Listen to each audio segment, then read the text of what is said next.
Tackle Junkies, what's going on, fellas? Today we're going to do the Q&A. If you guys remember, in my latest tackle unboxing video, I left a comment for you guys to leave some questions. I'm going to answer them today. Let's get right into it. Something else too, guys. I got the feeling a while back that a lot of you guys didn't like the tackle unboxing videos, which is fine, you know. Being, what am I, 37 years old? I mean, I could be a little old to be doing unboxings anyways. Or I think I'm pushing 37. I'm not that old yet. I think I'm 36. Anyways, so I kind of stopped doing them because I really wasn't sure if you guys liked them. But if you could just compare like the thumbs up to my other videos, I mean, they get, you know, 2 and 3 times as many more thumbs up than my other videos do.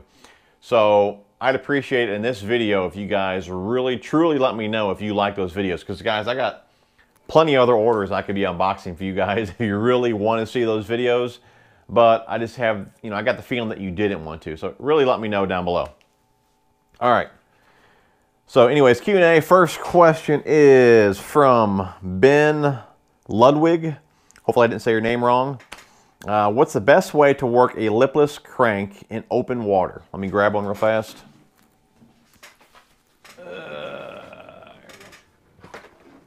Lipless crank. Okay. One of my go-to colors right here. Strike King Red Eye Shad. Okay, there's a lipless crankbait there. Okay. How I work these baits. Now, I like them best in colder water. Early spring, late fall. You know, that's when I like to throw lipless. You know, it's a bait that you can just throw out, reel in, and cover a lot of water with. I like it, like I said, in the colder months just because it's got a tighter vibration to it. To me, it's just more natural. It's not real invasive. It doesn't have a huge wobble and wide wobble and all that to it.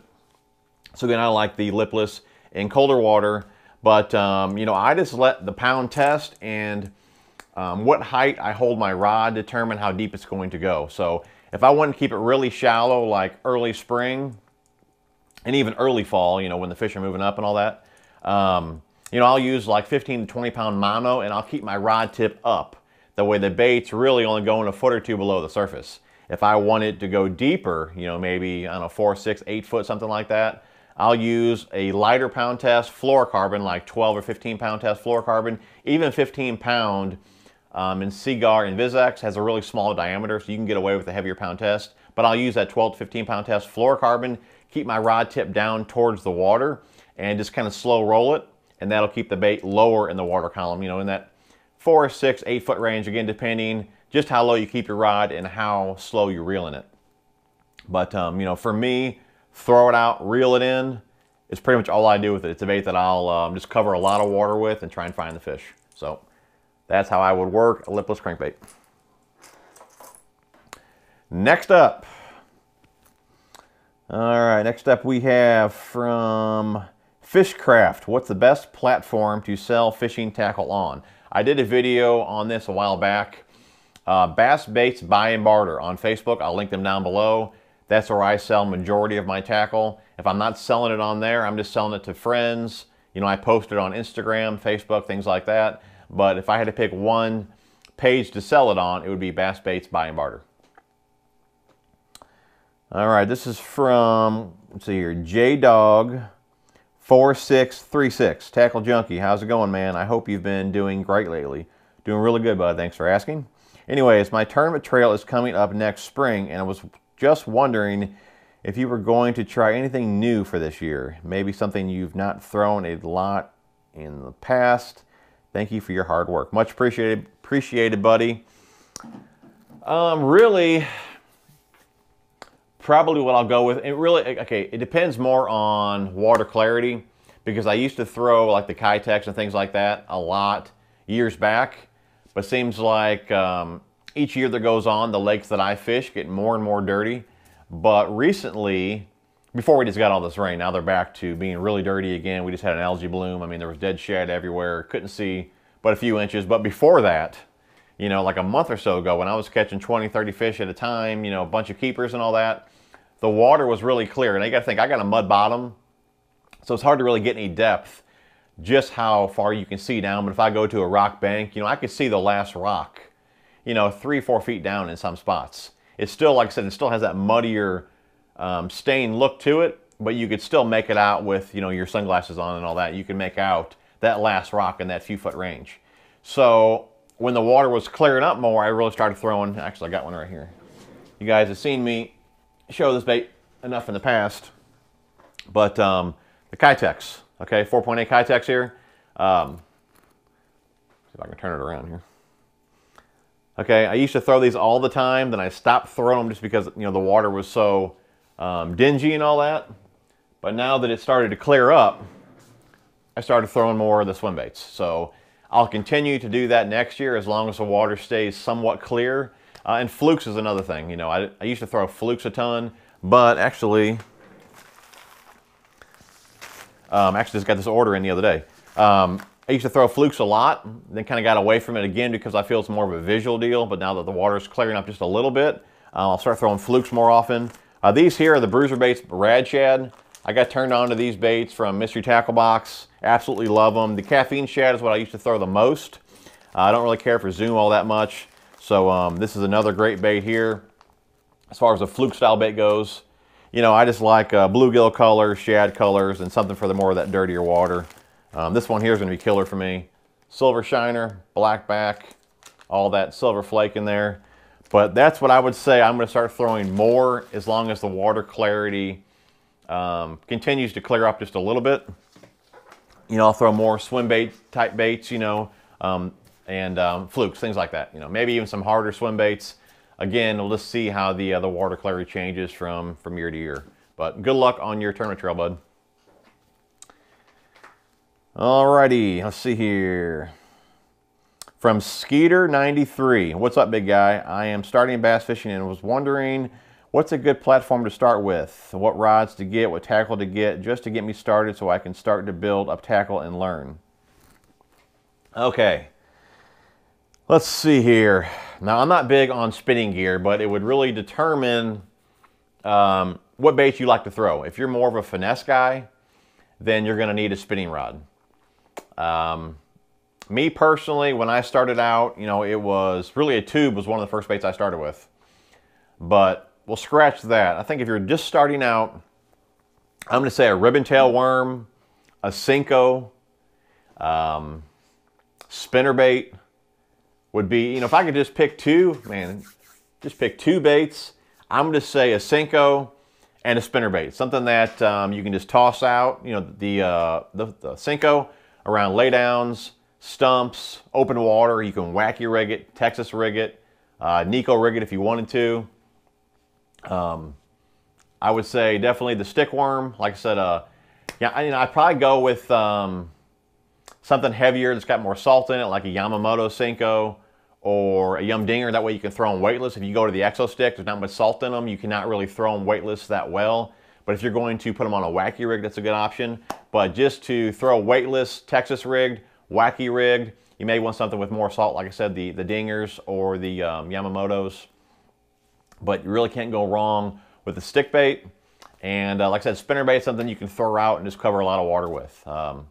That's what I'd go with. As far as rods go, probably, I mean, you can get away with a medium power, faster action rod, or even a moderate fast. Like I said, the Okuma TCS series, I like that 7 foot, or even the 6'9". It's a medium heavy, moderate fast action to it. It's a great moving bait rod, so that'd be great for your spinnerbait, something like that. But you can just use just a medium power fast action, or even a medium heavy fast action. And either one of those rods would work for both of those baits. So if you wanted to get a couple rods, you get a medium and a medium heavy, or you could even get a medium heavy and then a heavy. That way you could throw some jigs and things like that on that heavy if you're around cover, you know, down the road. But just starting out, I think you'd be pretty solid with a medium power rod, faster action, medium heavy, faster action. Those two rods would cover a lot of different baits for you, especially that medium heavy. And if you wanted to go finesse, more of shaky heads, things like that, then I would probably get a medium heavy casting rod and then a medium power or medium light spinning rod. That medium light spinning rod, again, to throw your shaky heads, drop shots, more your finesse stuff, and then the medium heavy casting rod for your power fishing baits Again, you know, you can throw your Senkos on there, your spinner baits, chatterbaits, things like that. But those two setups should work pretty well for you and do you know, many different techniques. So for me personally, a medium heavy is like my go-to rod. So I mean, you can do many things with a medium heavy. All right, great question. Let's see here, moving on here. How often, this is from Papa Squally, how often do you shave your head? I'm gonna say sometimes nightly to every other night, okay? All right, if you could only fish 3 baits for the rest of your life, what would they be? From Duncan Spicer. Good question. You know, it's pretty easy for me. Well, 2 of them are. Let's see here. 2 of them are baits that I order all the time. Let me see what we got here. Hold on. Anytime Bass Pro has a sale, I have no choice but to stock up on these. I got another half a dozen hanging on the wall. A few in the boat, but I go through these pretty often. You guys can see those. This is bait number 1. KVD 1.5 gizzard shad in the rattling. Okay, the rattling is a Bass Pro exclusive. You can only get them through Bass Pro. But I mean, I got a box of them here. Like I said, plenty here in this tackle room. And that's bait number 1. You know, we got shad in our lakes. It's a bait I can cover a lot of water with. I love fishing rock. You know, that's, again, why I use those baits. And you hear me on this channel, you hear me talk a lot about moving baits or reaction baits. Again, it's because of the water clarity that I fish. You know, I can cover a lot of water and find the fish. And then I can slow down with a jig or a soft plastic, something like that. Okay, next up would have to be, I got a stock up order here. You guys can see all this in here. It's got to be the Picasso InvisWire spinnerbait. I mean, this box is full of them here. Let's grab one here. Something cool too that I didn't even know this, but you can do a special order through Picasso if you just call them. Like you'll see here, I don't know if you can even tell, but like I ordered all my spinnerbaits with the skirts off. I ordered a lot of custom like chatterbaits. Like they don't offer a smaller black painted blade, but I had them powder coat my blades there because they do that on the bigger blades, but I had them do it on the smaller blade as well. But I'm getting off subject here. But the Picasso InvisWire spinnerbait, this bait right here is responsible for, heck, probably 60–70% of the fish I've caught this year. I mean, I've caught so many fish on the InvisWire here. That lighter wire has got a ton more vibration. It collapses super easy. So, I mean, guys, I don't even throw a trail hook anymore with these baits. When they hit it, they get it. I mean, it's that simple. Like I said, that wire compresses super easy. Majority of the time, you hook them right in the top lip. I mean, great spinnerbait here, guys. Tons of vibration. It's got that brown coated wire, so if you're fishing these in that clear water, they don't show up as well. Killer spinnerbait here, guys. This would definitely be number 2. Again, a bait that I can cover a lot of water with. I get them in a few different colors to mimic a few different things, also depending on water clarity. But InvisWire spinnerbait, and I like the .028. They make 2 different sizes. I believe the other one is .035. It's a bigger wire, but I like that smaller wire there. That'd be number 2. Number 3. You know what? Number 3 is going to be the good old Vile Craw here, Alabama Craw. I did so good with this bait here early spring. Alabama Craw, probably that color. You know, I don't know. That's a tough one. This one or Red Bug. It'd be a toss-up between the 2, but most likely I'd go with Alabama Craw, Vile Craw. Again, it's a bait that I swim, I drag, jig trailer. I mean, it's a good all-around craw there. It's got a ton of kicking action to it, and if you guys remember years back, I used to use a ton of the Rage Craws, and I just don't use them as much. To me, this is a very similar bait where the Rage Craw, it's got more of a swimming action, and to me, the Vile Craw has more of a kicking action. You get a little more thump out of it. For me, it just does a little bit better because I feel you got a little more thump out of this bait compared to others that had that kicking action. So that'd be, I think, the 3 there. Spinnerbait, KVD 1.5, so a square bill crankbait, and then the Vile Craw, I think, would be my 3rd. If I had 3 baits to fish all the time, it'd be those 3. Or did you say what, the rest of my life or whatever it was? That would be the 3 that I would choose. Okay, let's see here. I just need to get right to the point instead of taking up so much time showing you guys other things. Alrighty here, let's see here. Next up, good question here from RJ Castings. If you could only use one type of line, braid, fluoro, or mono, which would it be and why?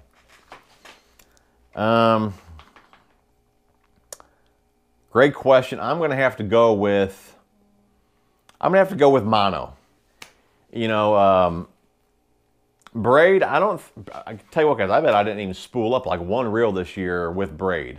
A lot of the grass on the lakes that I fish really didn't even come back that thick this year. You know, I like braid when I'm pitching and flipping around grass and when I'm throwing frogs. And like I said, I didn't do a whole lot of that this year. So I'm going to go ahead and take braid off the table. Plus, I mean, if you're fishing clear water, which I'm not, but I mean, I know this question is directed just towards me, but if you're fishing clear water, braid is not maybe the best choice. Lighter braid on casting gear, if you do have a backlash, you can pop that braid. I've done that many times as well. I'm still going to go with mono. I mean, fluorocarbon is great. I use that a ton as well. But with fluorocarbon, if you're working like a popper or a walking bait, it takes the nose of the bait down and it doesn't really work properly. So fluorocarbon is not great for topwater because it's a sinking line. Mono, you know, I started out with mono. I still use mono to this day. On my most versatile setups, I keep mono that way. If I'm going to the lakes or the farm ponds, I can bring those rods and I can do anything with them, even though the rod power itself may not be just what I want, but the line is versatile where I can throw a topwater, I can throw a jig, I can throw a spinnerbait, I can throw whatever I want to throw on it. So for me, it's going to be mono just because I can throw topwater with it. Like I said, I can throw anything on it. I mean, before I used braid, guys, my frog line was 20-pound mono, and I landed a ton of fish with 20-pound test mono. I mean, for sure, if I could pick one line, it would be mono. And I probably use 15-pound test Seagar Cinchi the most. But one line, mono. That's why. For me, it's just the most versatile. It works. All right. Let's see here. Tim Nowak. Hopefully I said your name right. Hey, big fan in St. Louis. Cool. St. Louis is like 20 minutes from me, so we're pretty close. What lakes do you fish? Always looking for new options. Don't worry, I won't use the same baits. Tim, buddy, I'd love to tell you what lakes that I fish, but I just can't do it, man. I mean, that's one of the main reasons, guys, that I don't do a lot of fishing videos. And I tell you what, there's even been slams, guys, where I've had baits that I knew I could have went to a certain spot and caught a fish on, but I know some of you guys recognize the lakes, and I'd rather zero on a slam than show you guys some of these spots that I found. You know, I've taken a lot of time on some of these little lakes and littler lakes and found some good spots that I know nobody is fishing these areas like I fish, and I'm just not going to put that on film. I mean, I know it sounds really ignorant and all that, but the lakes that I fish are like 550 acres, you know, 800 acres. They're not huge. And, you know, I'm not going to tell anybody really what lake it is. I'll tell you how bad it is with me. If I'm on Facebook and I shoot a picture of a fish and somebody can see the background and they say the lake, you know, I'll erase that comment just because I don't want any more pressure on the lakes because there's so much the way it is. So, I mean, like I said, that's one reason I don't do a ton of fishing videos. You know, I've had great fishing days this year, like I said, catching 20, 30 fish and thinking to myself, man, I wish I would have recorded this, would have made a killer video. But then I look at the background, I'm like, no, this area is too easy to pick out. I wouldn't even posted the video anyway. So I know I get a lot of slack from a lot of you guys that I don't put fishing videos out, but I mean, it is what it is. I mean, I don't really have anything to prove to anybody. I mean, I know I can catch fish. I mean, I post plenty of pictures, but that's why I don't do as many fishing videos. And I'm sorry, but I cannot tell you the lakes that I fish. I mean, if you personal message me, maybe I'll tell you, but I definitely will not tell anybody on YouTube. So, don't mean to sound like a butthead or whatever, but it is what it is. I mean, there's so many guys that do that on other lakes, and I know how upset they get when a bigger person comes to their lakes and is showing everybody where to catch the fish. I mean, I know how it upsets them, so I'm not going to do that to myself or any of my friends that fish these lakes either, just because, again, they're just not big, and these few special spots I feel I found, I just can't give them up, bud. So, it is what it is. Okay, let's see here. Hey TJ81, go to landbigfish.com for all the black shad Kitex your heart desires. Tell you what, guys, you might be able to see those couple boxes there. Those are full of Kitex. If you remember the video I did, well, this one video, the unboxing video, where I had you guys leave comments. Those boxes were full, but I mean, I recorded that video like a month ago. But I've already used quite a few packs of each of those. But since then, no. Like since then, here we go. Here's another box here. You guys can see here's another box here, a black shad that I've ordered since then. What's in here? Here we go. Here's another box that I never did an unboxing with. Here's more from Tackle Warehouse. You guys can see those. More golden shiner. Got some of these new power bait worms to try out as well. But more here. I wasn't going to order too many more golden shiner, but I had a day with that color that was just, man, it was awesome. So I came home and I ordered more instantly. I think actually, yeah, here's more in here below these, if you guys can see this. I don't want to turn this into an unboxing video, but yeah, I got more golden shiners in here. Check out this color too while I'm in here. Gizzard shad, Jean LaRue Bifflebug. That's going to work killer here. I just got these in the other day. So I'll be putting these on the boat here.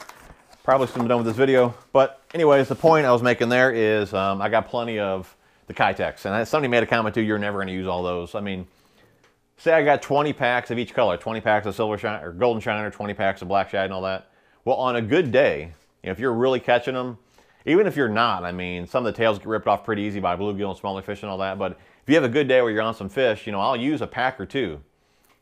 So if I have 20 packs, that's really only like 10 good days of fishing with that color. And I didn't plan to use them all this year. I got as many as I did of those colors because they're going to be hard to find here really soon in this area.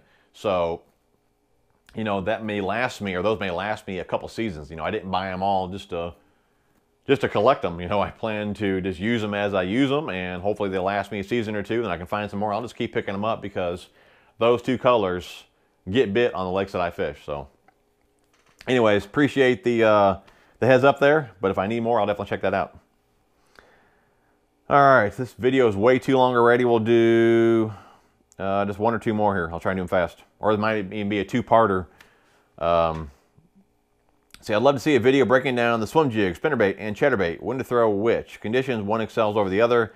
Lake versus pond versus river, etc. I religiously throw all three and don't know if I'm maximizing my uses. So I'll just do this real quick. This could be a video that I'll make down in the future. But swim jig, pretty simple for that. Swim jig, which I did really well on this year on the farm ponds, just because on the farm ponds there was lily pads and grass and all that, where on the lakes that I normally fish with my boat, there wasn't really much of that at all. So at the lakes themselves, I didn't throw swim jigs that much. I did at the ponds again because of the vegetation. So that right there is when I throw a swim jig. When I'm around grass, when I'm coming through grass. You know, if you try and bring a spinnerbait through thicker grass or even a chatterbait, the blades are going to get followed up. They won't come through true. Swim jig, there's no blades or nothing on it. You just put your trailer on there. It comes through grass, comes through vegetation. Lily pads and all that really well. So for me, I use a swim jig really only around vegetation. Spinnerbait I use all year long. And when the water gets colder, you know, I'll just slow down a little bit. And I have all the info for spinnerbait fishing in a video I made not too long ago. I'll link that down below, above, or wherever. You guys check that out. Ton of info on that video about fishing a spinnerbait. But again, I fish a spinnerbait all year long. Chatterbait I mainly fish when the water's colder. So, you know, early spring, later fall, I like the tighter vibration. Kind of just like a lipless crankbait. I like the tighter vibration. I feel it's more natural. When fish are in more of a negative mood, I feel that harder thump you get out of the chatterbait will entice them to bite more than a spinnerbait. So to keep it short, chatterbait when the water's colder, early spring, later fall, even wintertime. Spinnerbait again all year long. Just, you know, when I feel they're really on the shad bite, you know, I love a spinnerbait again all year long. If the water's colder, I slow down a little bit. And swim jig around vegetation. But that could be a video that I'll make next year. All right, here we got another one from, oh, that was from, if I didn't say your name, that was from Ryan. I'm not even going to try and pronounce your name in case I do it wrong.